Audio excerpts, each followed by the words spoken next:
Hi folks, Lou Pulsifer here to talk about game stores and why your local game store isn't primarily a board game store.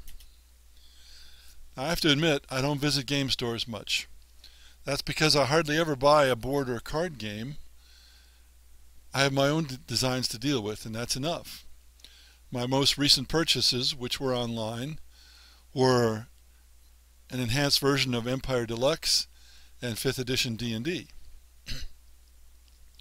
But recently I visited a couple stores, and both these stores have lots of game playing space for the public, but their shelves are all about collectible card games and miniatures like Warhammer and War Machine. Board and card games are very secondary. Why is that? It's because money talks. Now, Michael Tresca reports a study from ICV2. The hobby game market is estimated at retail for 2013 now $700 million. Broken down by category, that's collectible games, $450 million, miniatures, $125 million, board games, $75 million, card games, $35 million, and RPGs, $15 million. 15, not 50. Now, Michael mentioned the card games that led that category, and I had never heard of them. I think they maybe are for kids. So that's an obscure category. And of course, we don't know how accurate these figures are, but they should be sufficient to ballpark it. So, the board games market, which actually includes a lot of card games, a lot of the things we mean when we say board games are actually card games. That board games market is 1/6 of collectible card games, and RPGs are just 1/6 of board games. So the shops have to go where the money is, and that's CCGs and miniatures. Board games are only about 13% of the value of CCGs and miniatures. Furthermore, we know many board games now are sold through Kickstarter, and I get different reports about this, but you can understand that many retail shops may not be interested in stocking games that have already gone through Kickstarter because many of the potential customers have already bought a copy. Of course, there are also lots of things sold through the internet, but the board games sold on Kickstarter stand out to me.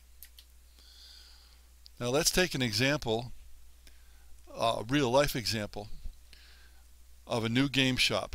Harnett County in North Carolina is a rural county. It has 2 small towns and less than 100,000 people. A new store opened in one of those towns. How much can it hope to make from board games? Well, we got board games of $75 million. That's less than 25 cents per person in the USA.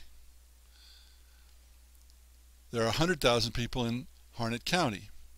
So, if all the people in Harnett County shop at this game shop and nowhere else, they could achieve $25,000 in sales, not profit, per year from board games. Now, of course, many board games are sold through the internet, through Kickstarter, even through toy stores and bookstores, Barnes & Noble, Toys R Us. So even at 50% profit, which is the maximum possible generally, and assuming all the people in the county bought all their board games through the shop, they could only yield $12,000 profit before having to pay overhead, fixed costs, and wages. Well, think about it. No game shop can possibly do that. Wages for one person are going to be more than that, just the wages.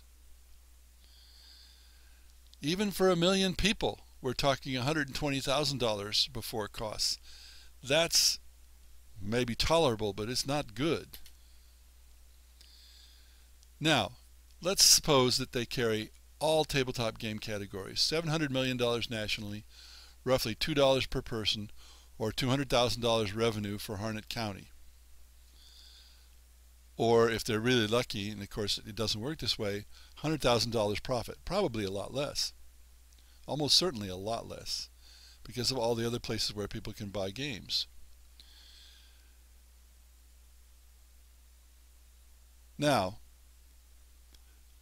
This store has to be more than a game store if they're going to survive. Comic store, other geek-related items, bookstore, whatever it is, they've got to do more than just sell games. Unfortunately, I expect it will fail in any case. The deck is stacked against specialty stores like this, especially in small towns. If they were in Fayetteville, let's say, which is a 230-something largest metropolitan region in the USA, where there's only one game store, then their turnover, their revenue, still would only be expected to be $75,000 a year. Now, Fayetteville is unusual because Fort Bragg is adjacent, and so there's more than 50,000 soldiers on Fort Bragg to help the sales. And the game shop has been around more than 30 years, so they build up a clientele. Another store opened a decade or so ago, focused on Warhammer, and it died after a few years. So even a place that large cannot support two stores. And the store that is successful sells a lot of plastic models as well as games. Games are a hit-driven business, retail. To make enough money to survive, the local game store has to focus on the hits, not on the long tail. They don't have room to stock all the long tail. They want to get new product in, sell it fast for 60 to 90 days, and then move on to the next product. But there are a few products that sell well year in and year out, and those occupy their shelves in considerable part, and those are products such as Magic the Gathering, War Machine, in other words, collectible card games and minis. I have heard complaints from small game publishers that they can't get stores to take their games, even games that are proven to sell well. That's because the stores focus on the obvious hits, the media tie-ins, and the games published by big companies such as Fantasy Flight Games. Of course, many of the factors I've been talking about derive from the fact that the local game store is selling to a local clientele rather than worldwide. And some local game stores also sell online to try to counteract that. The companies that only sell online have very little overhead, and they can heavily discount because they sell to all people in the world. Yes, they have a lot of competition from online sellers, but all the local stores have that same competition without having access to the big pool of buyers unless they're in a very large city. A city of millions. Somebody asked me, is there planned obsolescence involved in this, where the things go on the shelves and then they're gone so quickly? No. It's a matter of selling hits combined with the cult of the new. In the cult of the new, which is very prevalent nowadays, people behave as though new stuff is somehow better than the old, even proven old, and so that's what they want. So there's another reason why stores want to get in the very latest, sell it, and then they don't bring in more because it's no longer new. I don't think it's surprising that board games nowadays, in their designs, tend to show this. I think most are designed to be interesting for 1 to 3 plays and not more. Which of course is a lot easier to do than designing a game that will still be interesting when somebody has played it 500 times, like some people have played my game Britannia 500 times. Is there a moral here for designers? If there is, it's make games that use lots of miniatures. I'm not going to say make collectible card games because that's a fool's errand. There's virtually no room for more. Almost no one likes the marketing scheme, which essentially is they've got your hand in your pocket. People tolerate it with Magic the Gathering because it's so popular, but it's hard to do it with other games, new games. Further, only a big company is able to spend a couple $1 million on advertising, on giveaways, and on organized play to support a new collectible card game or any kind of collectible game.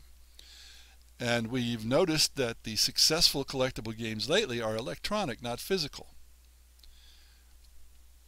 Now, an example of a collectible game that had a lot behind it and didn't get anywhere was Clout Fantasy, which came out several years ago now at Origins, supported by Peter Adkison, who used to own Wizards of the Coast and who is, I believe, co-owner of Gen Con.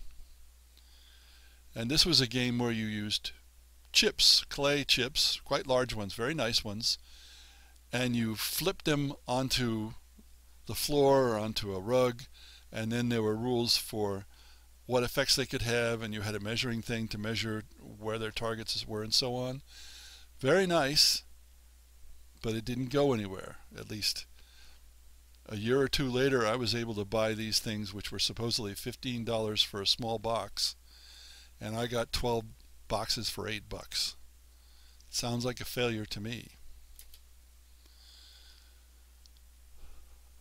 So, running a successful local game store is a really tough job in any circumstances, but board games alone are almost never going to be enough, and often games of all types are not going to be enough.